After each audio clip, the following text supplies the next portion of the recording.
Buenas tardes. A continuación, el simposio de la industria Abbott con el tema Epilepsia en niños, ¿por qué valproato? Está dirigida por el doctor Juan Carlos Reséndiz, que es neurólogo pediatra, jefe del Departamento de Neurología Pediátrica del Instituto Juan N. Navarro, coordinador nacional del Programa Prioritario de Epilepsia del Sector Salud México, miembro activo de la Academia Mexicana de Neurología, profesor del posgrado de la Universidad Autónoma de México, investigador asociado al Sistema Nacional de Salud de Investigación de la Secretaría de Salud. Bienvenido, doctor. Muchas gracias por su presencia en este congreso. Hola, buenos días a todos. Antes que nada, agradezco mucho la invitación al Laboratorio Abbott para participar en estas jornadas del Hospital Infantil de México Federico Gómez. Agradezco mucho a Fernando Avilés la invitación, a Itzel Soshiwa de Laboratorios Abbott y bueno, además sirve este medio para felicitar a Itzel por 3 nuevos bebés que tenemos en este mundo.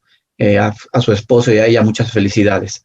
Empecemos con esta charla. Me han pedido platicar sobre epilepsia en niños y por qué valproato, por qué tendríamos que seguir usando esta molécula que tiene tantos años y que ha sido tan efectiva durante tantos años. Como he comentado, esta es una charla que está patrocinada por el Laboratorio Abbott y vamos, no voy a poner obviamente anuncios de los fármacos, pero vamos a hacer un análisis de por qué valproato es un medicamento útil en este grupo de pacientes. Hace 4 años, en la revista de Lancet, en el Lancet Neurology, apareció esta publicación interesante para recordarnos cómo en la síntesis original de esta molécula fue hecha por un químico de apellido Burton, y él nunca imaginó, ahí por estar subrayado, nunca imaginó el impacto en la práctica terapéutica que tendría lo que él usaba en ese momento simplemente como un solvente, ¿no? Después las propiedades anticrisis se dieron, como en muchas ocasiones ocurre, por serendipia, esto es por chiripada, ¿no? Tratando de utilizar el medicamento como vehículo para otras cosas que estaban probando, se dan cuenta de su poder antiepiléptico. No es hasta el 67 que se usó en Francia. El 75 se empezó los primeros ensayos controlados para ver la eficacia de esta molécula. Y entonces es un medicamento que tenemos casi 140 años de estar descubierto, y 81 años después tenemos ya un uso más importante, más como antiepiléptico, 57 años usándolo en los niños y en los pacientes que padecen esta enfermedad a la cual denominamos en su conjunto epilepsia. Vamos a hablar del uso de valproato, particularmente, obviamente, en edades pediátricas, teniendo, desde ahora lo comento, mucho interés, pero además mucho cuidado cuando se trata de mujeres en edad reproductiva, en edad fértil. Ahí hay que tener muchísimo cuidado con su uso, pero en todos los demás momentos de la vida de un niño, el valproato es un medicamento que vamos a ver por qué es un medicamento de elección.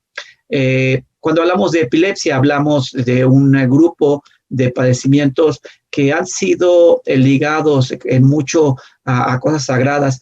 Esta pintura me gusta mucho mostrarla en las charlas porque habla mucho de por qué este estigma y esta parte de enfermedad sagrada, como se ha considerado mucho tiempo a la epilepsia. Esta es una pintura de un pintor renacentista, Rafael, que seguramente muchos han visto. Es una pintura que se encuentra en la parte central, entrando al Vaticano, a la iglesia de San Pedro. En la parte central del lado izquierdo está esta pintura. Es una pintura muy grande, es un óleo que pinta Rafael, en la que destaca 2 situaciones muy interesantes, y son también 2 pasajes bíblicos muy interesantes que se narran en Mateo 17. La primera parte, en la parte de arriba, es la que da origen al nombre de la pintura, que es la transfiguración, cuando Jesús sube con 3 de sus discípulos preferidos, y entonces ahí, estando en ese monte Tabor, se transfigura y aparece Elías y Moisés, y hay una voz en el cielo que dice este es mi hijo amado, escúchanlo.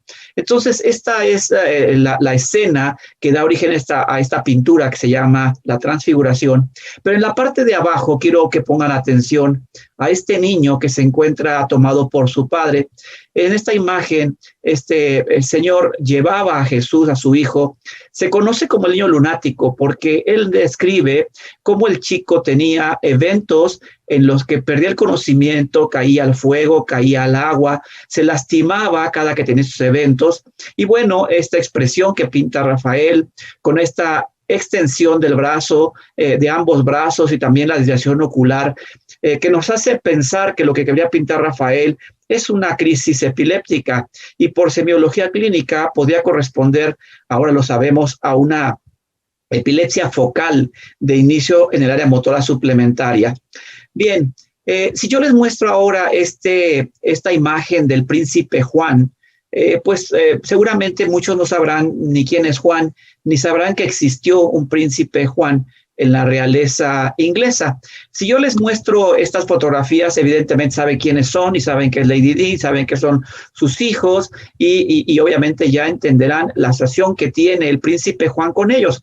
Resulta ser que la historia del príncipe Juan es una historia un tanto triste y también habla mucho del estigma que ha sufrido el paciente que padece epilepsia durante muchos años. Los reyes Jorge V y la reina María de Teck se casan y tienen 6 hijos. Uno de ellos es Juan, el que estaba comentándoles ahora. El hijo más pequeño es Juan. El hijo más grande era Eduardo, que tendría que ser el próximo rey cuando el rey Jorge V falleciera. Y sin embargo, el rey muere y Eduardo se enamora de una mujer norteamericana doblemente divorciada, Wallis Simpson, y por lo tanto él no puede acceder al trono. Él quiere, pero no lo permite. La realeza inglesa no permite que Eduardo acceda al trono porque está queriendo casarse con esta Wallis Simpson. Parte de esta historia se narra en el discurso del rey, en el que posteriormente, como él no puede ser el rey, Jorge, su hermano, automáticamente tiene que pasar a ser el rey. Pero Jorge tiene 2 problemas interesantes. El primero es que tiene un problema de tartamudeo. Y el tartamudeo está dado mucho por las burlas que siempre sufrió de su hermano Eduardo, pero también porque en esta película que estamos viendo abajo, se narra en la película un poco la historia de quién es Juan. Juan, su hermano más pequeño. Él es Juan. Ahí está la película, está en portugués, pero no importa. Les narro que es una película en el que este chico, que era el más pequeño de esa familia, tenía algunos comportamientos un tanto extraños para la época. Era un chico que se aislaba, un chico que tenía algunos problemas de relación social. Es un chico que tardaba en ganar parámetros de desarrollo, tardó en ganar parámetros motores, tardó en tener algunos procesos en su lenguaje, tenía mucha sensibilidad a ruidos. Bueno, este chico tenía rasgos que hoy conoceríamos como un chico con un trastorno del espectro autista, pero no solo eso, sino que además Juan tenía esto. Vean cómo tenía fenómenos de crisis epilépticas. Los médicos de esa época recomiendan a la familia real aislamiento total. Dicen, imagínense lo que sería tener una crisis delante de los demás súbditos, y entonces lo mandan a la casa de campo con su nana Charlotte y ahí muere Juan. Es una historia muy triste, pero esto fue un evento que también marcó la vida de Jorge VI, Jorge VI, que era este rey que tuvo que ser rey a través de que su hermano abdicó al trono y que finalmente tomó una parte muy importante de lo que ocurría en la realeza inglesa porque tuvo que mandar al Reino Unido a que afrontara la Segunda Guerra Mundial. Bueno, Jorge VI es el papá de la actual reina Isabel, ¿de acuerdo? Él que se casa con Elizabeth Bounds, tiene a Isabel y a Margarita como hija, y todos conocemos a la reina Isabel, ¿de acuerdo? Que obviamente ya tenemos ya los ancestros para acá, que sabemos que es la abuela de los hijos de Lady Di y de Carlos. Bien, esto simplemente es para decirles cuidado porque ha estado muy estigmatizada la epilepsia a través de los años y en los niños sabemos que un alto porcentaje, 75% de las epilepsias inician en la etapa pediátrica. Por lo tanto, todos los que vemos niños debemos estar muy familiarizados con lo que significa el fenómeno de epilepsia. Esta es la definición clásica de los años 70, en donde establecíamos que 2 crisis no provocadas con un intervalo de 24 horas era suficiente para hacer un diagnóstico de epilepsia. Todo paciente que tenía 2 crisis no provocadas separadas en más de 24 horas automáticamente tenía epilepsia. Y esto sigue vigente, sin embargo, han habido algunos pequeños cambios. ¿Pero por qué cambios en la definición de epilepsia? ¿A qué obedece que hubiera cambios en la definición de la epilepsia? Bueno, primer argumento es porque algunos expertos reconocían que después de una primera crisis no provocada, era necesario tener en cuenta la posibilidad de que hubiera un riesgo elevado de crisis futuras. Y esto es algo sencillo de entender.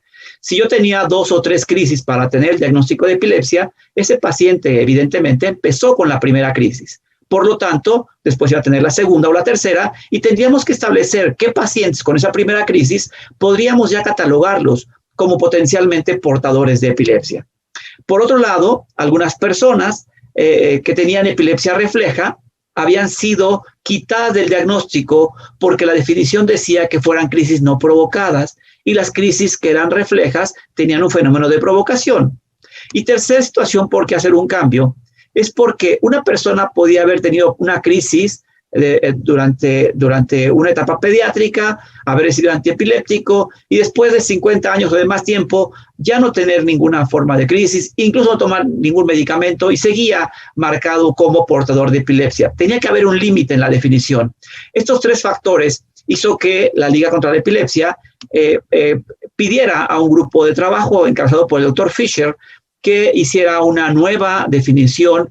Y este artículo del 2014 es el que ahora rige lo que es la definición clínica práctica de epilepsia, que es muy sencilla y la analizamos brevemente. Primera posibilidad, 2 o más crisis no provocadas o reflejas que ocurren con 24 horas de diferencia. Segunda posibilidad, una crisis no provocada o refleja y una probabilidad de crisis futuras de al menos el 60%, lo cual sería similar al riesgo de recurrencia general después de 2 crisis no provocadas que aparecen en los próximos 10 años. Y el tercer dato o la tercera posibilidad es que tengas un diagnóstico de un síndrome epiléptico. Automáticamente, entonces el paciente tiene epilepsia. Es muy importante establecer que cuando yo no tengo esta información, cuando tengo ausencia de información clara del riesgo de recurrencia del 60%, entonces tengo que hacer el diagnóstico con el apartado número 1 o bien con el apartado número 3. Para poder establecer el criterio 2, tengo que conocer la información que me diga si ese niño tiene un riesgo del 60% o más para seguir presentando crisis epilépticas.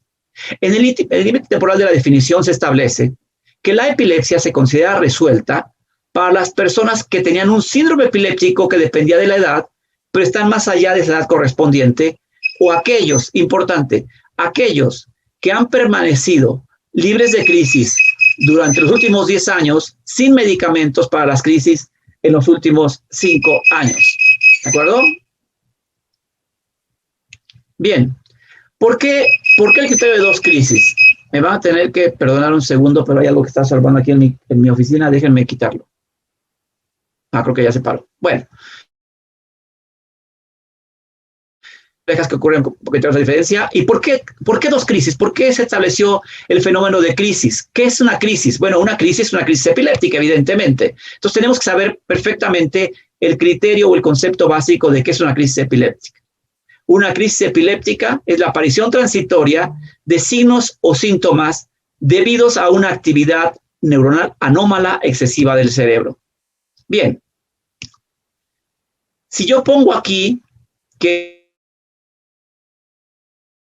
tengo que establecer entonces que puede haber provocadas y había una contraparte. Bueno, la contraparte de no provocadas se llaman sintomáticas agudas.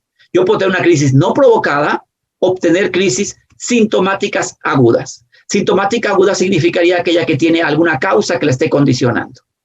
Quiero, por favor, que vean estos próximos 2 videos.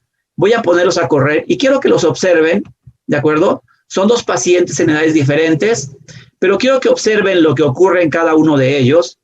Quiero que vean al paciente del lado izquierdo y del lado derecho, quiero que vean lo que hace, quiero que vean cómo empieza, quiero que vean cómo evolucionan, quiero que vean cómo termina. Esto es lo que habitualmente ocurre cuando estamos en la consulta. Un paciente llega y el observador que vio la crisis te dice lo que ocurrió y tú tienes que tener la habilidad clínica para poder establecer qué tipo de crisis tiene, si tiene crisis o no, si es una crisis epiléptica o no, y tratar de a través de esa semiología que tú preguntas en un paciente, establecer el tipo de epilepsia que tiene para en consecuencia después abordarlo, llegar a un abordaje etiológico y evidentemente tratarlo. Esto es muy importante porque quien observa la crisis es quien nos tiene que dar los datos de qué es lo que ocurre. Cuando tenemos la posibilidad de tener un video y que el paciente o el familiar te lleve el video, bueno, es mucho más sencillo porque puede uno describir lo que está uno viendo. Pero en muchas ocasiones no es así. En muchas ocasiones la semiología la obtenemos a través del observador, de quién observó ese evento y qué datos nos van a dar ante esa crisis. Bien, preguntas muy concretas. Quiero que ustedes cada uno lo piense, porque no puedo preguntárselos, pero quiero que ustedes lo piensen. Primer dato, el caso 1 y el caso 2. ¿Usted considera que los pacientes tienen una crisis epiléptica? Es lo primero que tendríamos que preguntarle al observador. ¿Tú crees que este evento fue una crisis epiléptica? A ver, me lo vas a narrar, pero primero piensa si tú crees que es una crisis epiléptica o no. ¿Ustedes observaron participación de qué parte del cuerpo? ¿De la cabeza? ¿De los ojos? ¿De la boca? ¿De las extremidades? ¿De dónde observaron que hubiera alteración en estos dos pacientes? En el caso 1 y en el caso 2. ¿Podían dar detalles de los movimientos? ¿Dirección de lo que ocurrió? ¿Lateralización? ¿Qué fue lo que movió si el lado derecho o el lado izquierdo? ¿La cabeza, los ojos? ¿El tipo de movimiento que hizo? ¿Qué nombre le pondrían al movimiento? Una parte muy interesante. ¿Puede decir cuánto tiempo duró el evento de cada uno de ellos? ¿Nos puede decir cuánto duró el evento de la señora y cuánto el del chico? Todo esto se acaba de publicar hace poco en un artículo en el que se establecía qué tanta exactitud tenemos de la semiología de las crisis cuando observamos o cuando obtenemos la información a través de testigos de primera vez. Pues resulta ser que a veces tenemos poca observación y tenemos pocos datos. Por eso es muy importante cuando alguien tiene un fenómeno epiléptico, tratemos de hacer conciencia al observador que tiene que observar exactamente qué es lo que hace el paciente, porque es el dato clínico que nos va a dar la posibilidad de saber qué ocurre en ese paciente y poder desglosarlo en esta tabla que ya conocemos muy bien de la clasificación de epilepsia, donde el nivel 1 es el nivel de tipo de crisis, exactamente qué fue lo que hizo el paciente durante la crisis. El nivel 2 es el tipo de epilepsia cuando pude estudiar, cuando yo pude hacerle un estudio de imagen, un estudio de electroencefalografía y ya sé el tipo de epilepsia que tiene. Cuando es posible llegar a un nivel 3 del síndrome epiléptico que tiene, también conocerlo, siempre considerando la etiología desde el principio y nunca olvidando las comorbilidades. En la clasificación de tipo de crisis, ustedes saben que es muy sencilla. Tenemos que decir cómo fue el inicio. El dato clave es el inicio. ¿Fue inicio focal, inicio generalizado o inicio desconocido? Y saber si los síntomas son motores o no motores. En el caso de las focales, si se alteró o no la conciencia y si evolucionó a bilateral tónico-clónica o no. ¿De acuerdo? Y hay un apartado para los no clasificadas cuando yo tengo datos incompletos, ¿de acuerdo? O inadecuados. Es la clasificación, pero en versión abreviada, inicio focal, inicio generalizado, inicio desconocido, y simplemente en focales digo si tiene conciencia o no, y el síntoma es motor o no, igual que en las generalizadas y la de inicio desconocido. Pero aquí viene entonces el otro reto. ¿Cómo empezar a ser el detective para saber qué ocurrió con el paciente y saber si realmente lo que tiene es epilepsia o no? Y si tiene epilepsia, tratar de ver qué tipo de epilepsia tiene y cómo la voy a describir, cómo la voy a clasificar y cómo la voy a tratar. Sí, cuando tenemos estudios y tenemos mucha tecnología, está muy bien porque tenemos un PET y entonces vemos la área ahí de hipometabolismo y luego decimos, caray, pues aquí está, pues sí, eso está muy bien y tenemos que hacerlo obviamente con muchos pacientes, pero lo importante es el inicio. ¿Cómo voy a llegar al diagnóstico clínico si el paciente tiene epilepsia o no? Con el fin de optimizar la calidad de la información obtenida durante la anamnesis, conviene recordar que cada evento puede tener potencialmente 4 etapas. Una preictal, una inicio ictal, que en muchas ocasiones se denomina como el aura, y eso es algo muy interesante porque aunque el término de aura ya no aparece en ninguna clasificación de la liga, no podemos erradicarlo por completo, pero no es interesante o no es importante erradicarlo, simplemente hay que entenderlo. El fenómeno de aura epiléptica es la misma epilepsia en sí, el inicio de la crisis epiléptica. Cuando uno entiende que ese aura epiléptico es el mismo inicio de la crisis epiléptica, entonces no tenemos problemas en llamarles auras si entendemos ese concepto. No son simplemente avisos, es la misma crisis epiléptica que está empezando con un síntoma que el paciente muchas veces dice el aura. Después hay una fase ictal y una fase posictal.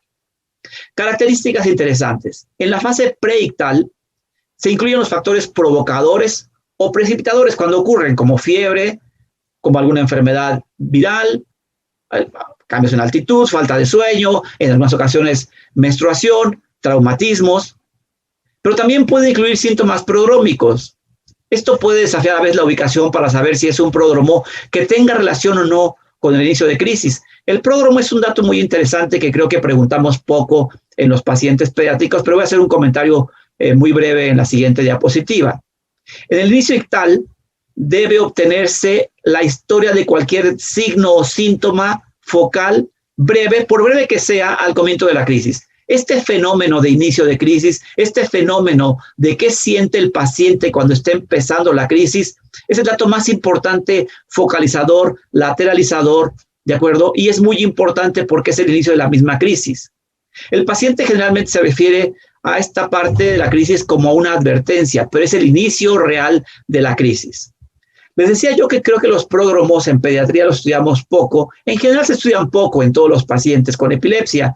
Este es un artículo interesante de hace un par de años, en donde observaron que en el pródromo, hablando de pródromos en epilepsia, la frecuencia media podía ser del 21.9% y los síntomas más frecuentes podrían ser alteración del humor, confusión, ansiedad, cefalea o irritabilidad.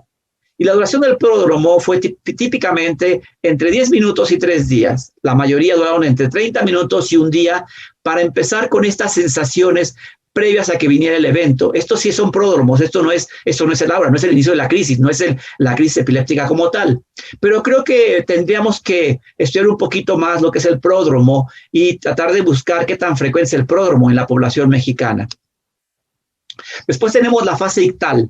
La fase ictal, que ahí tenemos que describir todo lo que veamos, si tiene alteración de la conciencia o no, si simplemente tiene un estado alterado, pero exactamente qué es lo que ocurre. Observar todo lo que hace el paciente, porque es lo que nos va a dar el dato que podamos tener de utilidad para poder clasificar.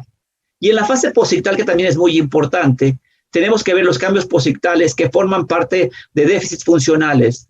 Puede tratarse de debilidad, déficits visuales, disfasia, cefaleas, y cuando vemos epilepsia de manera continua a todos los neurólogos de niños, sabemos, por ejemplo, que si tú tienes una parálisis de Todd, si tienes una disminución de la fuerza hemicorporal de un lado, y tú lo revisas y lo encuentras así, tú podrías asegurar que el foco de inicio es contralateral. Es uno de los pocos datos que son muy focalizadores. Casi el 100% de la parálisis de Todd es contralateral.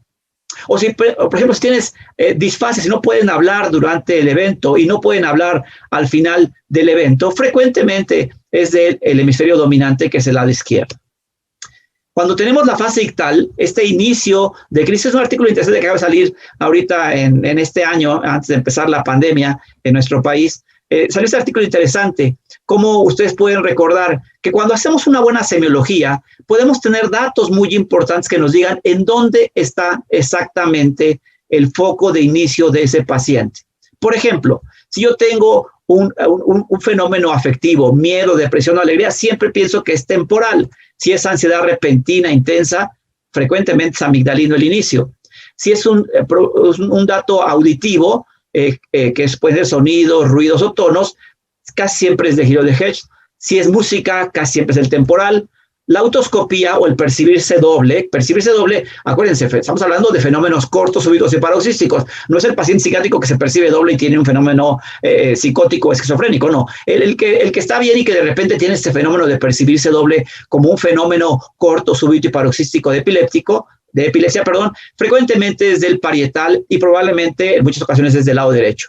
Si es un fenómeno de sensación de cabeza de aturdimiento, frecuentemente son frontales. Los discognitivos, como comprensión alterada, dispersa o estados de ensoñación, frecuentemente son temporales. Los fenómenos epigástricos, una sensación abdominal molesta que se eleva hacia el pecho, incluso hasta la garganta, frecuentemente son temporal, pero de la parte mesial del temporal. Y los experienciales, como recuerdos de viejos recuerdos, es temporal, y el pensamiento forzado, que hace poquito vi una niña con un pensamiento forzado, es frontal y probablemente izquierdo, y lo comprobamos con video electro en esta paciente. Bien, recuerden ahora que entonces tenemos aquí nuestro esquema general, y de manera ideal, yo les quiero comentar, yo tendría que ver a un paciente y decir, a ver, que me están presentando a una niña que tuvo crisis febriles complejas. Esa es su historia, crisis febriles complejas. Y después me reportan que ha tenido mioclonías focales. Y también me reportan que tienen crisis tónico-clónicas generalizadas. Y también tiene ausencias atípicas y crisis atónicas. Bueno, de entrada sé que es una agitación muy complicada, que tiene crisis de diferentes tipos y seguramente pertenece a un síndrome epiléptico de no fácil control. Después me muestran este video para yo poder ver que esta nena tiene, aparte de todas estas crisis, esta facie es muy característica, con esos fenómenos mioclónicos. Vean las mioclonías que tiene sus manitas, pero tiene esta característica que es un fenómeno que llaman el fenómeno de obnubilación, que es bien frecuente en pacientes que tienen ese tipo de patologías como tiene ella. Después observamos sus electros, en el que teníamos algunos electroencefalogramas muy caóticos con descargas eléctricas generalizadas muy anormales, algunos otros con eventos de crisis que tenían más datos focales, y después un Stanford Binet con 69 puntos. Entonces tenemos que ir haciendo el diagnóstico de qué es lo que tiene la chica y el tipo de crisis que tiene, el tipo de anormalidades eléctricas que tiene. Y después de eso, un estudio genético, y entonces nos dice que tiene una mutación de un canal de sodio, y con esto entonces puedo completar perfectamente mi diagnóstico. Y entonces esta paciente, yo tengo que acomodarla en este contexto de un diagnóstico completo de su epilepsia, y entonces esta niña tiene tipo de crisis nivel 1 de diagnóstico, tiene un tipo de crisis, algunas focales y algunas generalizadas, ¿de acuerdo? Nivel 2 de diagnóstico tiene un tipo de epilepsia combinada porque tiene crisis focales y generalizadas. Nivel 3 de diagnóstico tiene un síndrome de Dravet, etiología genética y como comorbilidad una discapacidad intelectual. Hablando de valproato tenemos que decir que tiene muchas ventajas.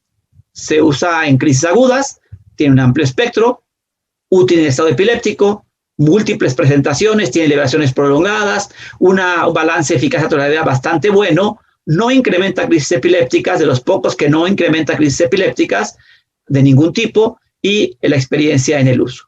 Desventajas: cinéticas dosis dependiente, tiene varias interacciones que hay que conocerlas, puede tener hepatotoxicidad, plaquetopenia, que siempre hay que vigilar con estudios por lo menos cada 6 meses, inhibidor para varios fármacos, puede aumentar de peso, cuidado en menores de 2 años, pero sobre todo, cuidado en mujeres en edad reproductiva. Cuando hablo de lactantes, son pacientes que tienen algunas peculiaridades, porque en ocasiones es difícil diferenciar el tipo de crisis que tienen. Frecuentemente pueden tener espasmos epilépticos. Ahí se dan muchas encefalopatías epilépticas. Las crisis pueden cambiar con el tiempo. Hay que pensar en cómo está su neurodesarrollo. Diferentes tipos de crisis en un solo paciente, entonces usar un medicamento de amplio espectro es una buena idea. Y alta frecuencia con discapacidad intelectual y problemas de conducta. En este grupo de niños sería ideal un antiepiléptico de amplio espectro que no afecte el neurodesarrollo y que ayude en lo posible a la conducta, y valproato, por lo tanto, se convierte en una buena elección. Este es el último estudio que se hizo por parte de la ILAE, evaluando los mejores medicamentos antiepilépticos en monoterapia en un paciente que te llega con una epilepsia de recién inicio y qué medicamentos son los mejores para monoterapia. Bueno, esto simplemente se los digo de una manera muy concreta porque es un estudio un tanto largo. Se estudiaron todos los artículos y se categorizaron por niveles de evidencia clase 1, 2, 3, 4 para dar recomendaciones. También lo voy a hacer rápido esto, pero quiero que ustedes sepan que para cada uno de los grupos hay medicamentos que hay niveles de evidencia que dan recomendaciones, nivel A, B, C o D. Recuerden que el nivel de recomendación A es el mejor nivel de recomendación porque hay más medicina basada en evidencia que te dicen que es un medicamento que sirve. Así tenemos adultos o niños con crisis de inicio focal, también personas de la tercera edad, tenemos crisis de inicio generalizado, tanto en adultos como en niños con ausencias, en niños con epilepsias de puntas centrotemporales o epilepsia mioclónica juvenil. Y lo que quiero que presten atención es que valproato es un medicamento que aparece en todos los grupos de las recomendaciones que hizo la ILAE. Bien, en epilepsias focales es posible utilizar valproato, sí es posible utilizar valproato. En estudios se ha demostrado que pueden tener una buena efectividad. Se observa que valproato tiene una tasa de eficacia similar al feno, a la fenitoína o a la carba, con menos abandonos. Y en el estudio de Glauser, valproato mostró un nivel de evidencia C, solo inferior a oxcarbazepina para los niños, y ustedes pueden decir que para una epilepsia focal tenemos estos fármacos como de recomendación, oxcarba, carba, levetiracetam y lacosamida, y son buenas opciones valproato, lamotrigina. Yo creo que aquí en epilepsias focales tenemos muchas otras opciones además de valproato y tenemos que probar cuál es el mejor para el paciente, y aquí sí creo que hay medicamentos que podrían ser útiles para una epilepsia focal y no necesariamente valproato. Pero ¿qué pasa en la epilepsia generalizada tónico-clónica? Glauser indica que valproato tiene nivel de evidencia C, similar a topiramato, carba, feno o fenitoína, y en el estudio Cochrane se marcó que valproato es el mejor tratamiento, es el medicamento de primera línea para crisis tónico-clónicas con o sin otro tipo de crisis asociadas por este amplio espectro. Recomendación, valproato, lamotrigina y levetiracetam como medicamentos ideales para tónico-clónicas generalizadas. Epilepsias mioclónicas creo que es una situación muy interesante y en opinión de expertos el valproato es como el mejor medicamento para el uso del paciente con una epilepsia mioclónica, seguido por leve y clona. Ustedes saben lo que es una mioclonía y yo les diría, para este conjunto de epilepsias mioclónicas desglosadas ahí, desde las más benignas hasta las más severas, desde las más genéticas hasta las más estructurales, creo que no hay medicamento mejor que el valproato para todas ellas. En las epilepsias mioclónicas progresivas, este chico que vi hace varios años con una epilepsia mioclónica progresiva y sigue siendo valproato el medicamento de primera línea. Evidentemente aquí entramos en un campo muy complejo cuando hablamos de epilepsias mioclónicas progresivas, pero de elección sigue siendo valproato, leve y topiramato, opción 2, lamotrigina, clobazam, primidona y también puede ser perampanel, que ya tenemos. Aquí lo interesante y lo muy importante que no podemos olvidar es que con mioclonías nunca usamos carba, oxcarba, tampoco lacosamida, vigabatrina, gabapentina o pregabalina. Para las ausencias es muy importante también pensar que valproato y etosuximida obtenían un nivel de evidencia A en monoterapia. En el estudio Cochrane, valproato y etosuximida también tienen una eficacia similar en el control de crisis de ausencia y son superiores a la lamotrigina. Los medicamentos de elección para la crisis de ausencia es valproato y etosuximida y la opción B es la lamotrigina. Y aquí obviamente también muy importante recordarse de no usar ningún medicamento como carbamazepina, oxcarba, fenitoína, fenobarbital, vigabatrina, tiagabina, gabapentina y lacosamida. ¿Qué pasa en encefalopatías epilépticas? Sí.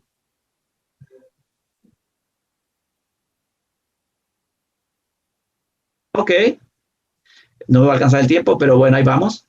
¿Qué pasa con encefalopatías epilépticas? Encefalopatías epilépticas tempranas, en West, en el espasmo infantil, en Dravet, en Lennox-Gastaut, en DUS o incluso en la punta onda continua durante el sueño lento. En las encefalopatías de inicio temprano, valproato es una alternativa, pero aquí yo les sugiero que tengan mucho cuidado por el riesgo de hiperamonemia que hay en este grupo de pacientes. Por lo tanto, valproato se puede usar, pero con mucho cuidado si estoy seguro de que no tengo un problema en el metabolismo del amonio. Los medicamentos de elección para este grupo es piridoxina, también puede ser piridoxilfosfato, también puede ser un conjunto de vitamina, de biotina, de ácido fólico, dosis altas de feno con clonazepam también pueden ser. Y opciones B son isamida, vigabatrina, valproato, ahí podría entrar, topiramato, ACTH o esteroides y también en este grupo de pacientes no usar ni carba ni oxcarba. En el West. En el síndrome de West, valproato es un medicamento que tiene nivel de evidencia B en el espasmo infantil, solo es inferior al nivel A de la vigabatrin y el ACTH, que son los medicamentos de elección cuando tienes un paciente con síndrome de West, aunque valproato tiene menos efectos adversos. En las guías del programa prioritario de epilepsia, colocamos a los medicamentos de primera elección o de primera línea, al ACTH, los esteroides, la vigabatrina, y en segunda línea a las benzodiazepinas, la dieta cetogénica, el topiramato y el valproato. Se da la indicación, obviamente, también de no usar en el síndrome de West ni carba, ni oxcarba, ni fenitoína, ni fenobarbital. En el síndrome de Dravet, valproato también es el medicamento de primera línea para el tratamiento de todas las crisis motoras y no motoras del síndrome de Dravet. El mejor resultado se obtiene al combinar el valproato con el topiramato. Sabemos que el síndrome de Dravet es un síndrome de difícil control y cuando se utiliza valproato con topiramato o con clobazam o con esteripintol, que no tenemos en México, son los medicamentos que han mostrado mejor eficacia. En las recomendaciones que hicimos en el programa prioritario de epilepsia, tenemos que Dravet es efectivo en crisis mioclónicas, evidentemente, para esos pacientes con síndrome de Dravet, vuelvo a repetir, un síndrome de difícil control.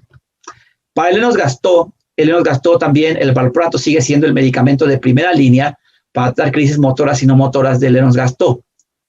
Si tú quieres obtener un mejor resultado, que casi siempre tenemos que llegar a politerapia, al valproato se le puede agregar topiramato, lamotrigina, rufinamida que ya tenemos en México y que estamos trabajando junto con el Grupo del Infantil de México en un proyecto, y también clobazam. Entonces, recuerden que valproato también en el síndrome de Lennox-Gastaut es un medicamento de buena elección, y este es el resumen de los medicamentos para el Lennox-Gastaut. Es un paciente de hace muchos años de un buen amigo de mi compadre Saúl Garza, donde debemos a un paciente con una crisis atónica de un síndrome de Lennox-Gastaut. Recuerden simplemente que los medicamentos de elección para el Lennox-Gastaut es el valproato, la rufinamida, puede ser las benzodiazepinas, topiramato o la motrigina, y algunas combinaciones que les tengo que recomendar es valproato con clobazam. Ahí van a ver la crisis atónica de este chico, valproato con la motrigina y clobazam, topiramato con la motrigina, valproato con topiramato y la motrigina, que usan también mucho el grupo español de neuropediatras usa mucho esta combinación, valproato, topiramato y la motrigina. Valproato con rufinamida es otra opción, ¿de acuerdo? Y en ocasiones tenemos que ir a otras cosas como incluso callosotomías cuando tenemos crisis atónicas de pérdida del tono. Bien, para el síndrome de DUS, el valproato es el medicamento de primera línea para las crisis motoras y no motoras, y se puede usar como politerapia cuando se asocia también el valproato a la lamotrigina o al clobazam. Las recomendaciones aquí están. Este es Beto, es un chico que hace muchos años vi, que tiene una epilepsia astático-mioclónica o síndrome de DUS, y los medicamentos de elección para este tipo de crisis. Van a ver cómo Beto tiene varios eventos de crisis en salvas con un componente mioclonoatónico, ahorita lo van a ver, o mioclonoastático, ahorita van a ver cómo empieza Beto. En un tiempo tuvo que usar un casco para poder no golpearse porque se golpeaba contra todo, y esos niños tienen... Ahí están, vean un evento clásico síndrome de DUS. El medicamento de elección es el valproato, puede ser también la motrigina, etosuximida o las benzodiazepinas. La opción B, levetiracetam, sonizamida y topiramato. Y combinaciones que les puedo recomendar es valproato con la motrigina, valproato con etosuximida, valproato con la motrigina y clobazam, valproato con etosuximida y clobazam, o valproato, etosuximida y la motrigina, que también se usa en un grupo de pacientes.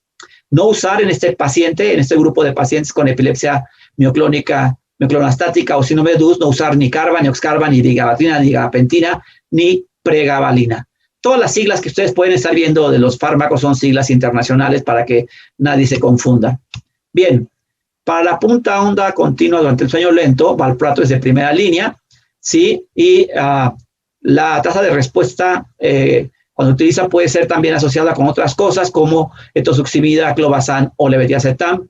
De elección, entonces, tenemos de medicamentos para este grupo de pacientes que son a veces muy difíciles de controlar: valproato, leve, benzodiazepinas, etosuximida. En la opción B, ACTH y esteroides o inmunoglobulinas. Y las combinaciones de valproato, etosuximida y levetiracetam, que a veces son necesarias porque está uno ya desesperado de que no se controla este grupo de pacientes. También recordar aquí los medicamentos que no hay que utilizar porque no solo pueden no mejorar, sino pueden hacer que empeoren el paciente que tiene ese tipo de crisis epilépticas. valproato en autismo y epilepsia. O sea, ustedes saben que hay una asociación muy importante entre pacientes con autismo y epilepsia, y particularmente, por ejemplo, en este grupo de niñas como esta chiquita que tiene un síndrome de Rett, es Mitzi, una niña que también vi hace algunos años en el hospital. Y bueno, estas niñas son características, sus datos clínicos que hacen sospechar en un síndrome de Rett. Desarrollo normal, y después de 1 año o 18 meses empiezan a deteriorarse, la cabeza deja de crecer, pierden el uso propositivo de las manos, tienen una base amplia de sustentación cuando caminan, y en el estadio 2 de la enfermedad presentan epilepsias de difícil control en muchas ocasiones. Y valproato tiene un nivel de evidencia 1B para el tratamiento de la epilepsia en estas niñas, presentando además efectos positivos sobre irritabilidad, conductas repetitivas y agresividad, esa marcha característica, el fenómeno de hiperventilación y apnea característico de las niñas con síndrome de Rett. Y ahí vean los medicamentos que se han calificado en un grado de evidencia para manejar a trastornos del espectro autista con epilepsia: valproato 1B, la levetiracetam 2B, la motrigina 2B, topiramato también 2B, etosuximida 3B y carba y oxcarba como un nivel de evidencia y una recomendación 4. Bien, también las epilepsias fotosensibles, el valproato es un medicamento que se puede utilizar, es el medicamento de elección para las epilepsias generalizadas con fotosensibilidad superiores a leve y a la motrigina, y el medicamento de elección es valproato en este grupo de pacientes con epilepsias fotosensibles.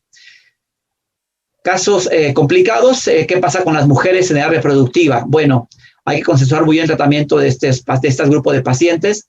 Si se usa el valproato, hay que evitar politerapia y usar dosis muy chiquitas, y la recomendación es que si realmente no tienes otra opción y tienes que manejar al paciente, a una mujer en edad reproductiva con valproato, idealmente hacer un consentimiento informado, tener un método de anticoncepción y evitar que la mujer se embarace. Si no tienes todo esto y si el paciente crees que no va a seguir las indicaciones, sería mejor no usar valproato.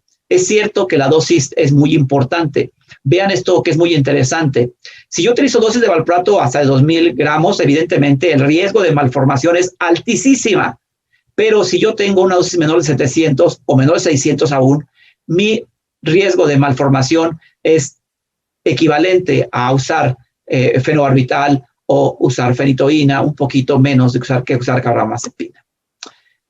Cuando tengo JANS, porque es un grupo muy interesante de pacientes, un grupo de pacientes que voy a mencionar, tengo un varón y tengo una epilepsia mioclónica juvenil o síndrome de JANS, le doy valproato, pero sin pensarlo. Sin embargo, si tengo mujercitas, bueno, ahí hay que tener cuidado porque puedo tener el riesgo de que sea una mujercita que tenga posibilidad de embarazo y tenga un problema serio. Sin embargo, déjenme decirles, por ejemplo, estudio de unos amigos que hace poco, en inicio de año, de este año, que antes de empezar la pandemia estaba con ellos en el Hospital del Niño Jesús, comentaban el estudio que estaban haciendo. Eran 11 pacientes nada más, 11 pacientes que tenían con síndrome de JANS. A 5 les dieron levetiracetam, a 4 les dieron valproato, a 1 topiramato y a 1 la motrigina. Los que tenían valproato, los 4 que tenían valproato, todos estaban libres de crisis. Los que tenían levetiracetam, 57% estaban libres de crisis, y los que tenían la motrigina y topiramato no estaban ninguno libre de crisis. Por lo tanto, epilepsias generalizadas idiopáticas en adolescentes es muy útil el valproato, pero con precaución, muchísima precaución si son mujeres. En epilepsia mioclónica juvenil, en epilepsia de adolescencia juvenil o en crisis tónico-clónicas únicamente, vean cómo valproato también es un medicamento que se puede utilizar, y vuelvo a repetir, si es varón, no lo duden, es un medicamento de elección.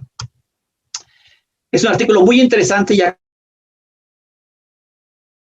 casi porque están mostrando que si yo tengo valproato, podría ser incluso un predictor de resistencia. ¿Por qué? Porque el paciente que no había respondido a otra cosa, era muy posible que sí respondiera a valproato. Sin embargo, el paciente que no había respondido a valproato, no respondía a nada más. Interesantísimo marcar cómo valproato puede ser un marcador de si va a haber respuesta o no va a haber respuesta con los fármacos antiepilépticos en estas epilepsias genéticas generalizadas. El último libro que hicimos del programa Prioritario de Epilepsia y las guías del programa Prioritario de Epilepsia que están ya por salir, me prometieron que ahorita en diciembre, ahorita que termine el curso de la Academia Mexicana de Neurología, en diciembre ya va a salir para que ustedes puedan revisar en la Revista Mexicana de Neurociencias como un suplemento las guías que publicamos en el 2019 y en otro suplemento las que publicamos en el 2020.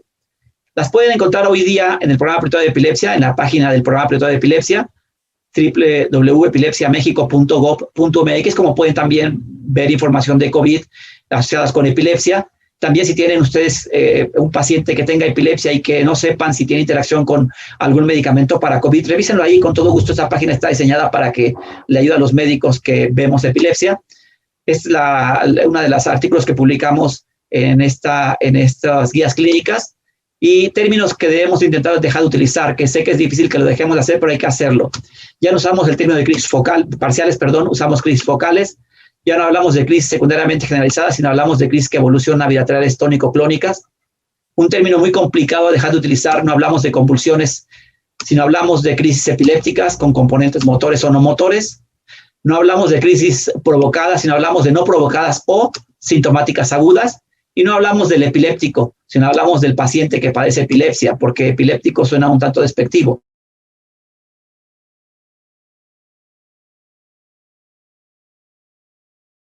Publicamos, son las guías del 2019, son 10 guías que ya están a disposición en la página del programa prioritario de epilepsia, y el próximo mes en la revista mexicana de neurociencias. Son las de 2020, que van a estar también a partir del próximo mes en la revista. Participamos 82 centros en todo el país, y es muy interesante porque son guías de todos los que pertenecemos al programa prioritario de epilepsia. Y finalmente tengo que decirles que ¿por qué valproato? Porque valproato es útil en crisis focales, más útil en las generalizadas. Cuando tienes un inicio desconocido y no quieres cerrar, usa valproato. Es útil en los tipos de epilepsias focales y generalizadas más. Cuando son combinadas es mucho mejor porque tiene amplio espectro. El inicio desconocido también es un muy buen fármaco, muy útil, como ya le comenté en un largo periodo de la charla, en muchos síndromes epilépticos, porque además nos va a servir muy bien cuando tenemos algún paciente con diferentes etiologías. Sirve prácticamente todas, nada más cuidado con las metabólicas en los grupos de niños pequeñitos, particularmente los menores de 2 años, y también nos puede ayudar a algunas comorbilidades porque modifica también un tanto la irritabilidad y mejora un tanto la conducta cuando se utiliza valproato. Por lo tanto, en este grupo de pacientes, valproato sigue siendo un medicamento muy útil. Cuidado con la mujer en edad reproductiva, mucho cuidado en ese grupo, pero por todo esto es que valproato sigue siendo útil en el tratamiento de la epilepsia infantil y sigue siendo piedra angular en el manejo del paciente pediátrico que padece esta enfermedad a la que denominamos epilepsia. Cuando tenemos presentaciones como esta presentación de 250 en 5, es muy fácil cómo poder irla dosificando. Es un esquema muy sencillo para que ustedes vean cuánto tendría que pesar un niño de diferentes edades, dosis bajas, medianas o dosis más altas, dosis ponderales de 20, 30 o 40 por kilo, y cómo podríamos dividirlos en 3 tomas para que fuera muy cómodo. Y una presentación de 250 en 5 es una presentación muy pediátrica que usamos habitualmente cuando vemos niños. Con esto quiero agradecer la atención a esta charla. Yo estoy para servirles en el Hospital de Psiquiatría Infantil los lunes, los miércoles y los jueves. Ahí está mi teléfono. Estoy a sus órdenes esos 3 días. Estoy a sus órdenes en el programa prioritario de epilepsia, el Instituto de Neurología. Estoy a sus órdenes los martes y los viernes. Ahí está también mi teléfono. Y estoy a sus órdenes todos los días en mi correo electrónico para lo que les pueda ayudar. Con todo gusto estoy para servirles. Finalmente, nuevamente agradezco al Hospital Infantil de México la invitación. Felicito al doctor Barragán y a su grupo por el congreso, y agradezco a Abbott la invitación para poder platicar con ustedes en esta mañana. Muchas gracias a todos. Doctor, agradecemos su excelente ponencia y a continuación procedo con las preguntas del público. Con todo gusto. Doctora Débora Domingo pregunta: en el caso de pacientes adolescentes con crisis de ausencias juveniles, si no tenemos disponibilidad de etosuximida, ¿recomienda usted el uso de valproato? Sí, es una buena pregunta. Sí, recomiendo el uso de valproato.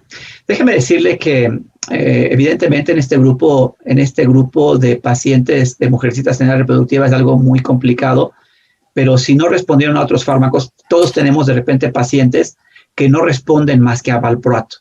Pero nos enfrentamos con que, pues sí, cuidado, están en edad reproductiva. Entonces, primera recomendación, sí se usa valproato, pero en dosis menores de 600 miligramos. Frecuentemente, además, las epilepsias mioclónicas o las epilepsias de ausencia juvenil responden a dosis muy pequeñitas de los antiepilépticos. Entonces, 600 miligramos o menos es una buena recomendación.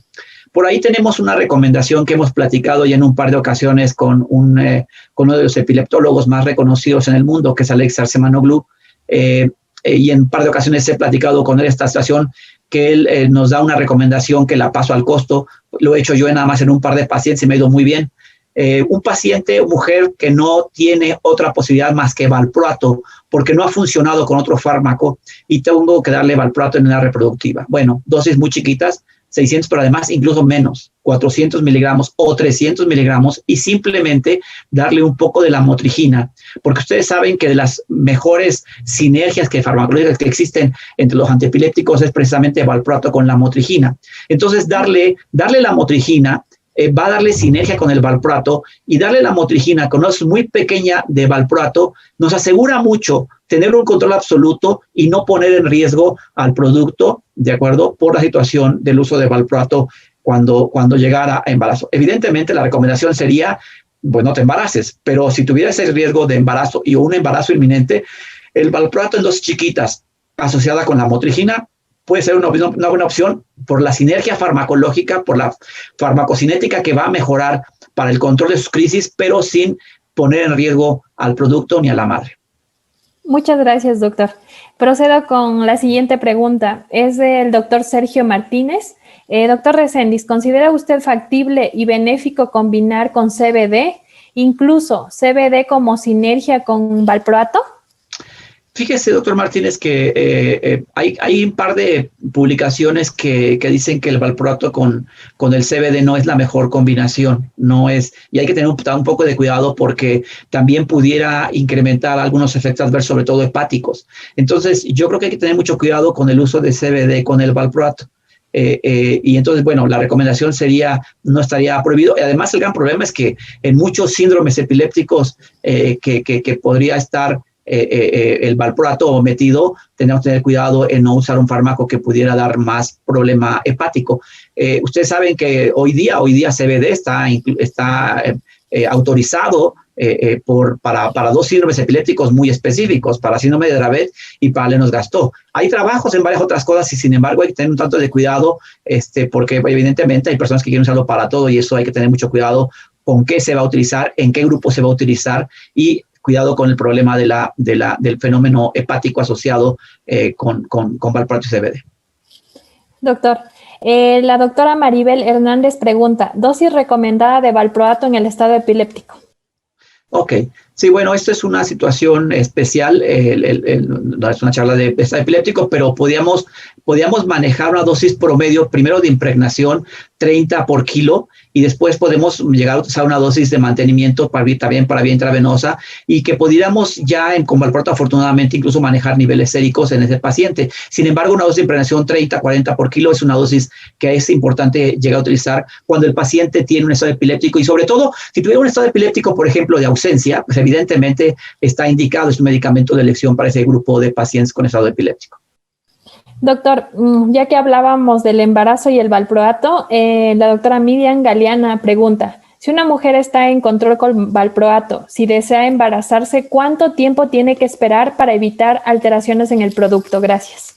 Bueno, otra pregunta nuevamente interesante de la sesión con el embarazo. Primero, a ver, yo creo que hay dos cosas y algo que no comenté que es muy importante. Toda mujer que está en edad reproductiva e incluso todo paciente que esté tomando un antiepiléptico debe tomar folatos. Entonces, primero es muy importante que haya, más cuando estamos tomando valproato, tomar folatos. Si es una mujer en edad fértil, por supuesto que hay que estar tomando siempre ácido fólico.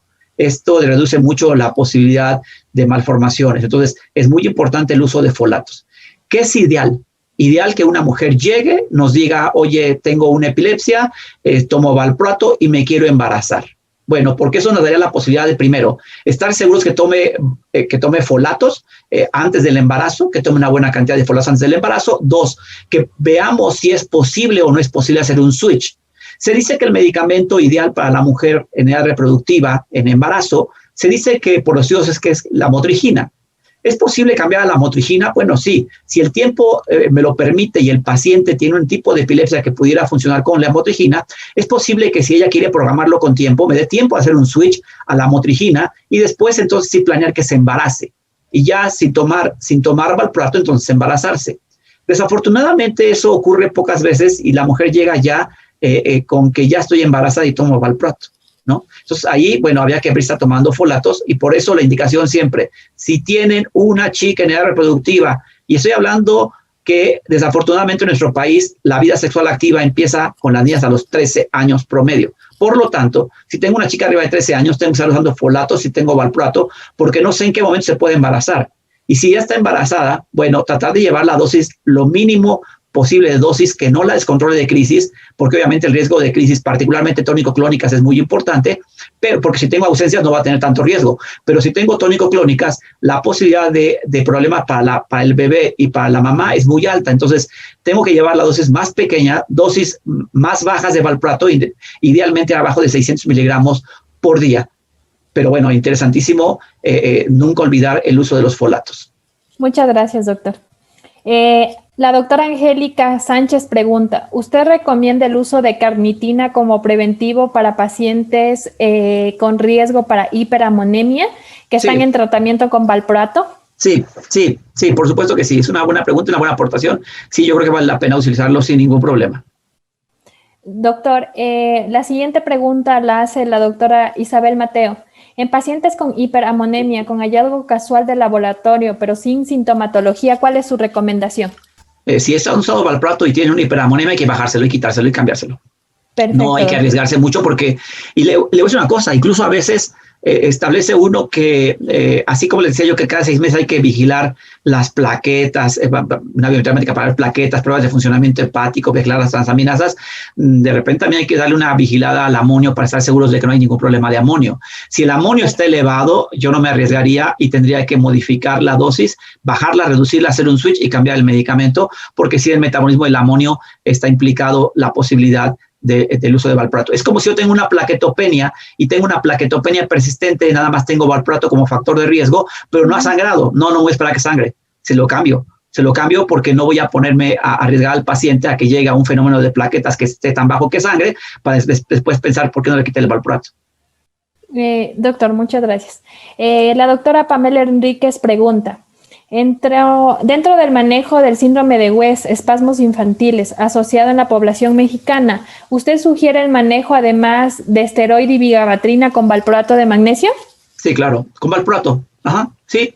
El medicamento de elección es ACTH y sin embargo ACTH no tenemos en México y de repente es muy difícil conseguirlo. Entonces, el uso de un esteroide es muy bueno. O sea, podemos usar incluso ciclos de prednisona.